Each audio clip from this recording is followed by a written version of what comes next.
This is the 10% Happier Podcast. I'm Dan Harris.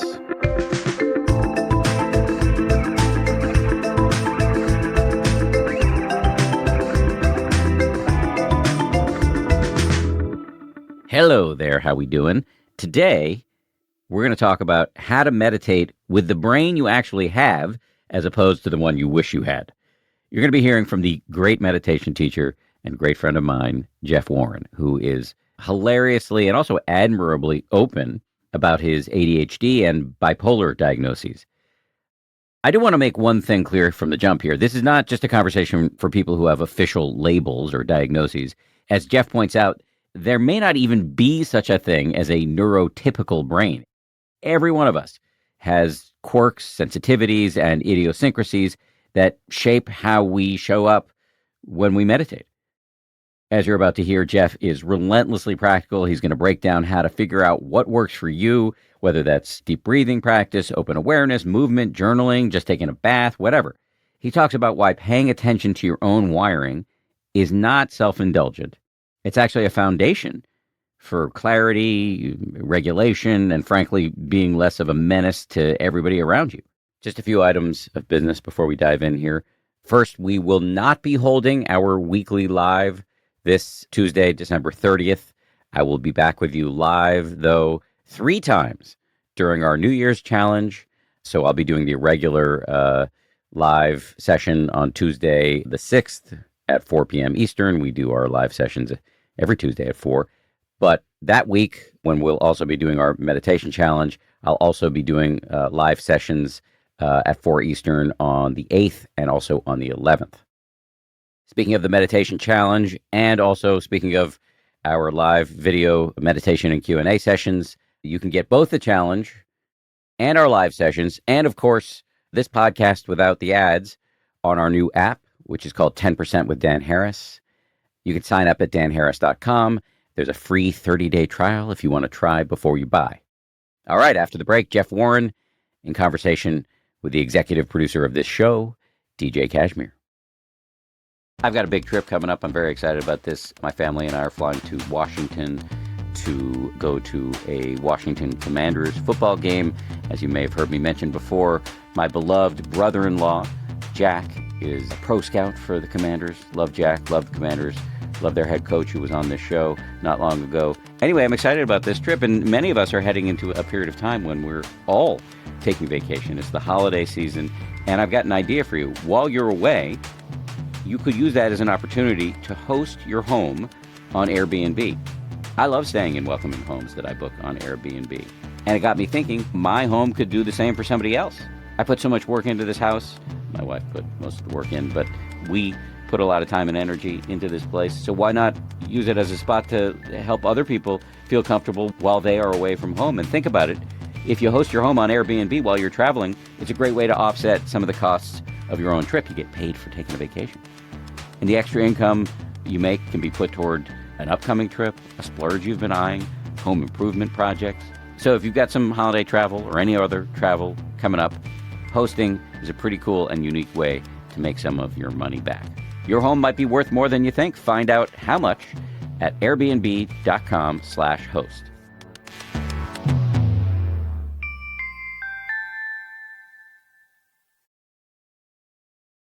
Jeff Warren, welcome back. DJ, good to be with you, bud. So I'd be curious to hear from you a little bit today about how to practice with our own specific idiosyncratic brains, minds, nervous systems. I know you have been very open about your ADHD and bipolar, and you and I talked before starting this recording about how we've got both OCD and ADHD in my little nuclear family unit. And I think the more I learn about neurodivergence, the more I wonder if neurotypical is even a thing at all. And so I would just be curious to hear from you broadly about, how do we befriend our own specific minds and figure out what does and doesn't work for us as we enter the practice? I mean, it's a huge question. It's the one I've spent my life trying to figure out for myself. I can talk personally about the things I've learned, but maybe just to say generally, It's also very immediate. Like you just said, I have my kids, my partner. I mean, autism and ADHD are a big part of our kind of family group, and I've got my own stuff. So I had to learn this in my practice for myself. And now I'm having to learn it as a parent. Oh my gosh, what's going to work to settle my guys, you know? And so I'm really interested in this question. I think the most important principle is what works is what works. You know, the right practice is the one that works for you. And there's almost always going to be a period of experimentation around that. Don't believe the monolithic stories, even within the neurodivergence literature, that might say, oh, you're ADHD, you can't meditate, or you're this, you can't do that. You know, there's different presentations of ADHD, but you may find that as an ADHD person, your capacity to hyperfocus lets you really get into the breath. And it turns out that you're just a natural meditator with that very simple, quote, accessible object that you often hear about in meditation. On the other hand, you may be an ADHD person who it's utterly intolerable staying for more than a minute with something because there's just the claustrophobia of it, you know, in which case you need to experiment. Like, that's what I like exploring different meditation objects for. I like to get people to notice, what does it feel like to be with the breath? Does it feel claustrophobic or too much? Okay, can we expand out? What about the whole body? The feeling of the whole body. Okay, even that. What about expanding out? More of an open awareness practice. I mean, my friend Ofosu with OCD, when he stumbled on open awareness practice, it was like, oh my God, that was the game changer for him. It gave him all this more space. So there's that. I weave in like how intolerable is the restlessness. So let's do a movement practice. You know, let's shake it off. You can totally work with that. There's so many ways to reconfigure the skills of meditation. This core skills, our very first framing skill is just I care enough about myself to try to learn, to go through this learning, to notice that there's a difference in how I am. I'm going to learn about this. I'm going to read books about neurodivergence. I'm going to, pay attention to some boards and hear what other people are saying about that. I'm going to go, oh yeah, that's true of me, or I do have that.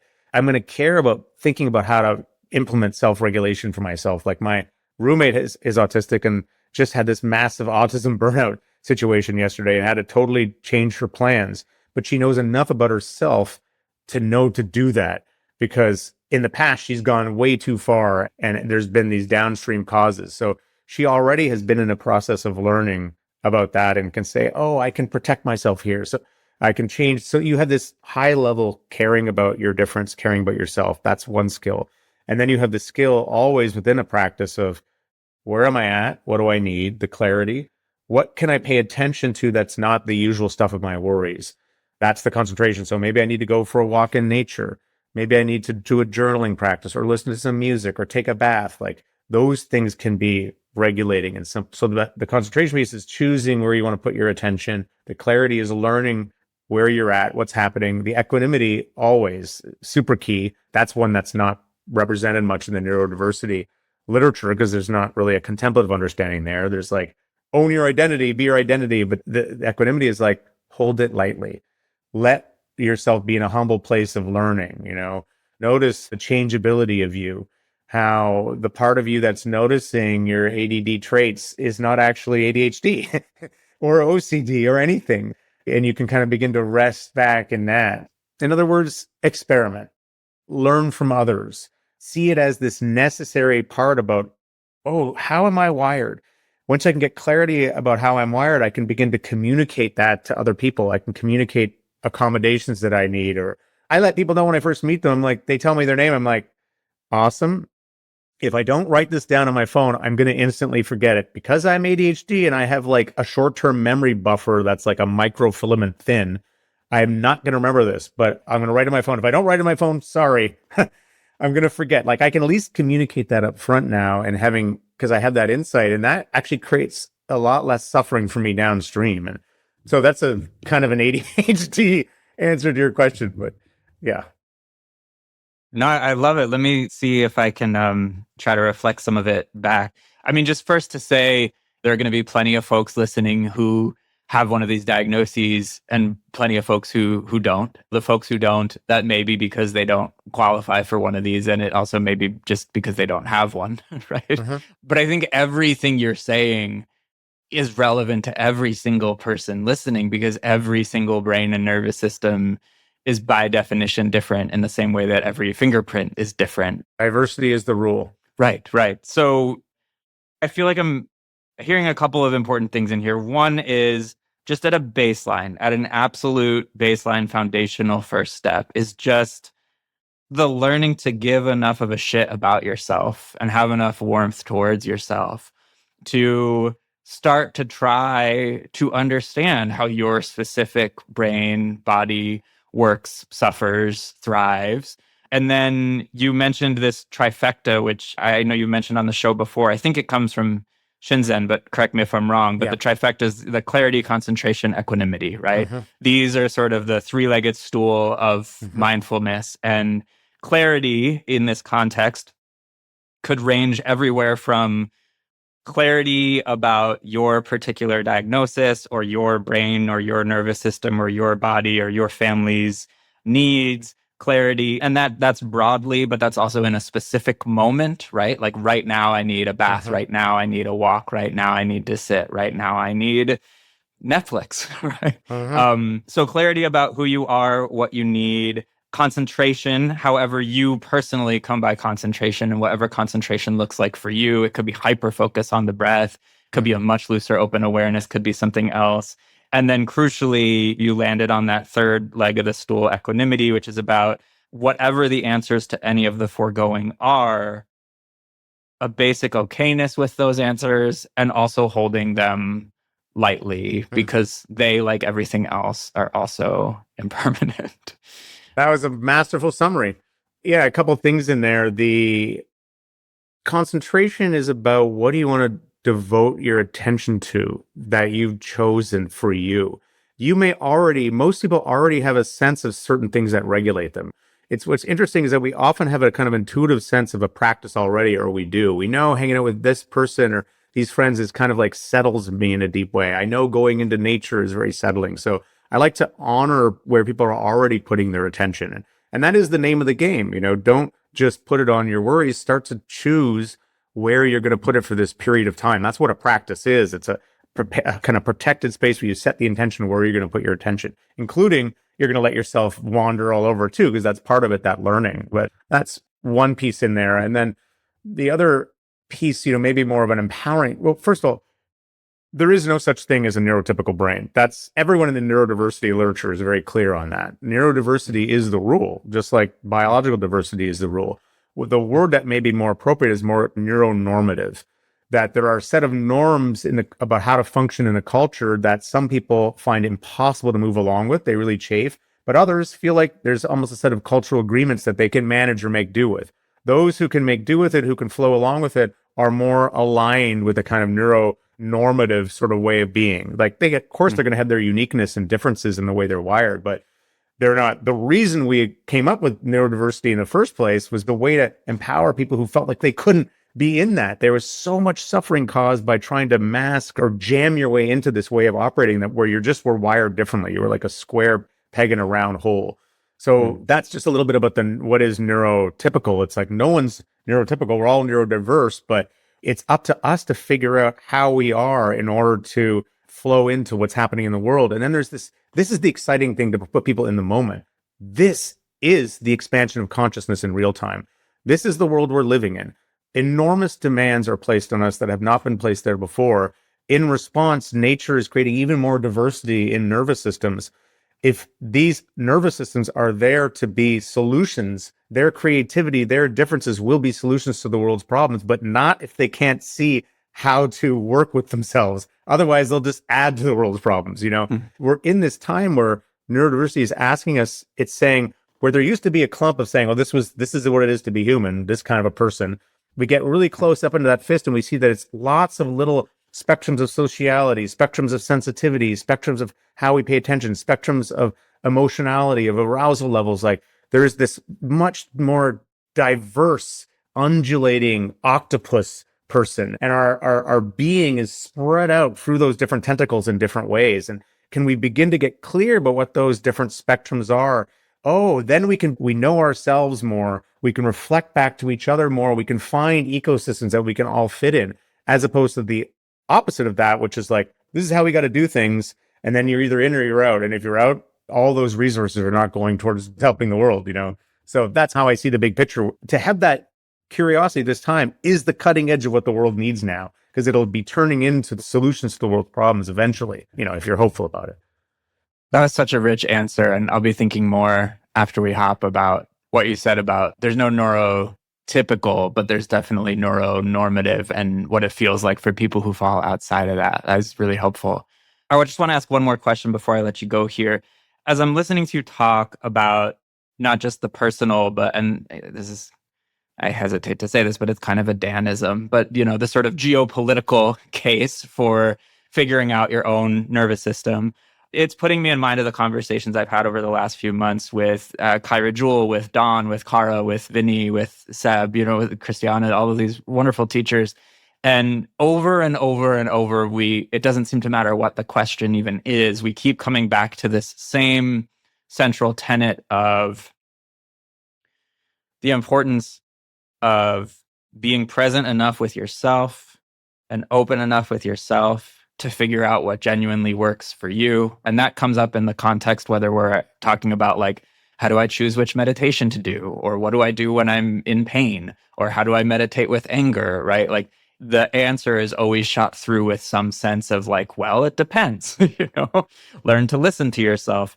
And I guess as I've heard that answer come through again and again over the last several months, I'm putting myself in the position of a listener who may be wondering something like, okay, but does that just mean like everything is on the table? How would I know when it isn't practice anymore? How would I know when the experiment isn't working? How would I know when trying on everything is taking me too far from myself, and I need to pick something and try it for a while, go deep instead of go wide? Can you just speak to that side of it to wrap us up here? Yeah. The whole point of all of this is to locate yourself where you are. You're back here. You're not overextended. You're right, present, and available. It only ever asks that you're available in the fraction of this moment. That's it.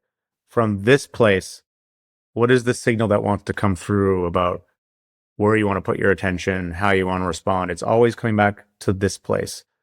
So that's what you're looking for in a practice. Whatever practice you're trying out, does it bring you to that place? Does it help you find that place?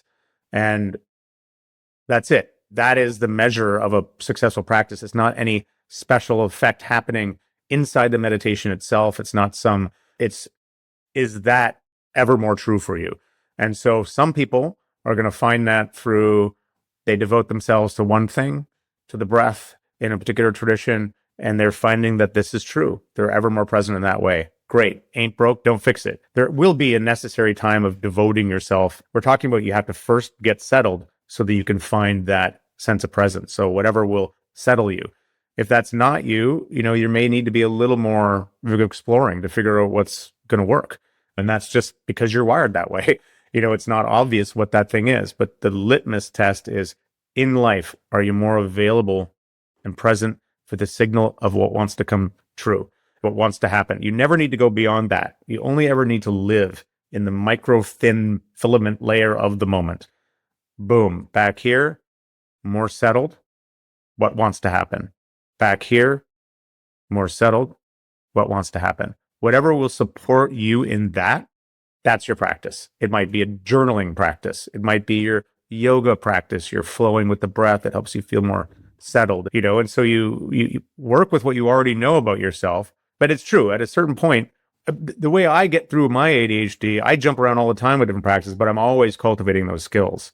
I know what they are. I'm always coming back to accepting what's happening in this moment. What am I noticing here? What do I want to devote my attention to? Is that helpful? It's really helpful. Yeah. I think what I'm hearing, at least in part, is you can have a litmus test that you apply, whether it's to the one practice that you always do or to the 40 practices you're trying this month, right? And maybe that litmus test sounds something like, is this helping me be here? Is it helping me be settled? Is it helping me see more clearly about what wants to happen next, right? Or to go back to your framework from a few minutes ago, maybe the litmus test is like, am I more clear, more concentrated, more equanimous, right? But some version of not overcomplicating what it is that we're shooting for here, which is a kind of presence, a kind of calm, a kind of clarity. And, Availability is what I like to say. Availability. I love that. And you can ask that of whatever it is you're trying today. Exactly. Well said. Love it. Always such a pleasure. Thanks, man. For me too, DJ.